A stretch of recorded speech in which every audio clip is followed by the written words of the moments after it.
Ang mga suliranin po sa kalusugan ng ating mga bibig at ngipin ay hindi po dapat nating baliwalain dahil isa po sa mga karaniwang issue na kinakaharap ng marami ay ito pong temporomandibular disorders na nakakaapekto po sa ating bibig o sa paligid po ng temporomandibular joint.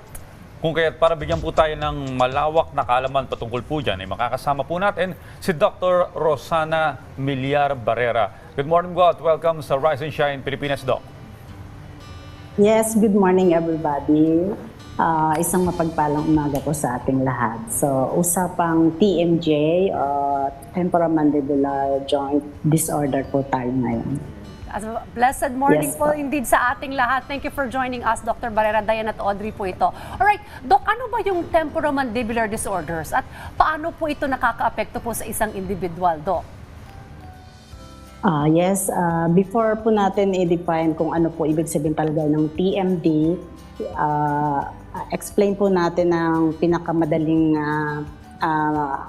mga terminology po. So, when you say temporomandibular, so yung lower jaw po natin, ang tawag po dyan ay mandibular.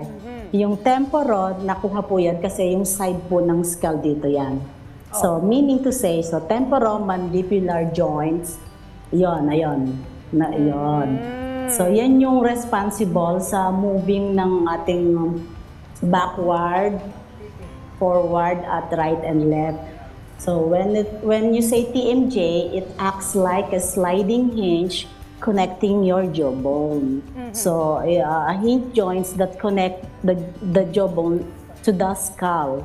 So, it is really plays a crucial role in the proper functioning of the jaw and the overall health of our oral and facial region. So, yun po, ang ibig sabihin na po ngayon natin ng temporomandibular disorders, isang condition po ito na may kinalaman sa dysfunction of TMJ na siyang nakakonekta nga po sa ating jawbone. Pag meron, para po malaman the easiest way po para po sa ating mga viewers, ang lagi nyo pong tatandaan, pag po meron kayong nararamdaman na pain, it's a signal that is something wrong in your body. Like dito po sa ating TMJ, so ang una nyo pong gagawin, hawakan nyo po dito sa malapit sa tenga nyo po. And then slightly, you have to open your mouth. Yan. Pag po, di ba may mararamdaman kayong gumagalaw dito? Yes, no. And then, pag meron pong pain and then you hear clicking, so dapat po, magpa-konsulta na po agad-agad. So, right and left po yan eh. So, yan po yung TMJ natin. So, parang may ano po yan, ganyan, di ba? Pag open nyo po, and then you hear a sound clicking, so meaning there is something wrong. Ngayon po kung ayan, na-feel nyo po yung parang may movement. Yung parang may movement. Pero gaano po dapat bantayan to ng ating mga kababayan? Halimbawang may nararamdaman tayong pain dito nga sa connecting spot ng ating jawline. Gaano po ka-importante na ito po yung pangkaraniwang sakit lang o talagang kailangan ng ipacheck sa mga espesyalista? Yun nga, magandang tanong po yan. So pag tolerable, ibig sabihin po talaga, pag meron po kayong naramdaman agad na pain at clicking, lalo po yung clicking, dapat po pag konsulta po agad kayo sa dentista. Kasi it might lead into more problem. Like, instead na dito lang po ang nadadamay, meron kayong pananakit sa tenga. Pag lumala po yan, nagkakaroon na rin po kayo ng, yung may naririnig na kayong continuous. And then sumasakit na sobra yung ulo nyo. So nadadamay, instead na dito lang, nadadamay pati yung pananakit ng ulo nyo at mas nagiging severe pa po yan pag hindi po na-address.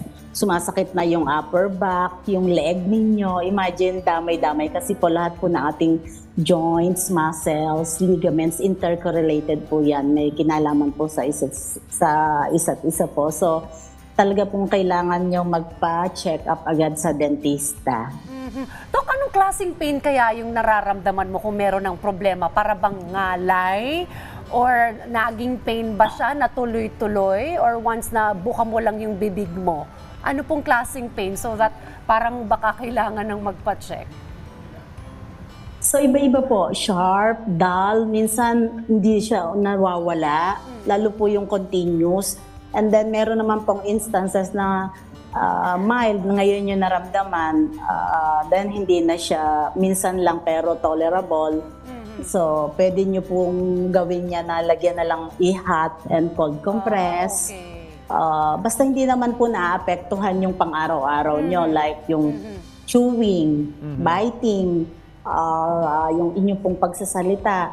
Pero paulit-ulit ko nga pong sinasabi na pag talagang yung pain ay hindi na tolerable at paulit-ulit, umaawat more than halimbawa weeks na siya, so kailangan nyo na po Pagpa-check talagang na. magpa-konsulta. Okay. Pero pag hindi pa po kayo nakaka-consult, pwede po yung inuman yan, temporarily lang po yan, yung mga paracetamol or yung mga over-the-counter na non-steroidal anti-inflammatory medicine. So, pero yung ganyan pong mga gamot, hindi po dapat natin sila continue ng more than 10 days. Dapat po maximum of 3 days. Okay.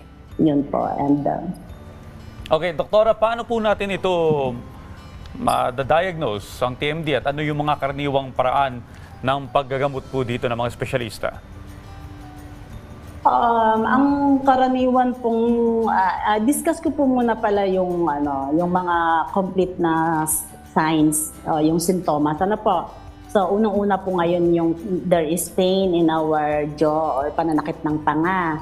Then you have difficulty in opening and closing po ng mouth. And sometimes nagkakaroon pa nga po tayo ng panginginig ng panga. And pananakit din niya ng mukha, leeg at tenga, nabanggit ko na. And then sometimes mayroon po tayong dental issue, yung mga malocclusion, malfunction. And then ang sanhi din po niyan, yung minsan namamana din po yan, genetics. Okay. Tapos yung namamana po natin yan. And then may hormonal changes. And yung hindi tamang posture po, yung minsan nakaslouch po tayo, we are not aware, nakaka-apekto rin yan. Kasi yung lahat po ng, pag hindi po naka-proper yung ating spinal cord, so lahat po ng bigat na pupunta po sa ulo natin, so affected din po siya. And then problema rin yan yung stress. When you say stress, hindi pa magkakaiba po yan. Meron pong yung stress dahil example sa gabi nagkakaroon kayo ng night grinding o yung tinatawag na bruxism. So sa gabi naririnig niyo po siguro yon yung parang yung sound nung bata ako ganyan Yeah. din yan eh. Parang kinakagat mo yung sarili mong ngipin, ano? May bruxism. Oo. So, dapat po pag may ganyan kayo, wag niyo po yan dinededma. So, ang dentista po magko-customize po siya ng mouth guard o night guard na tinatawag na isusuot niyo during sa gabi at matutulog kayo. Kasi, pag po wala po tayong ganyang night guard, so nagkikiskisan, so nababawasan po yung mga enamel po.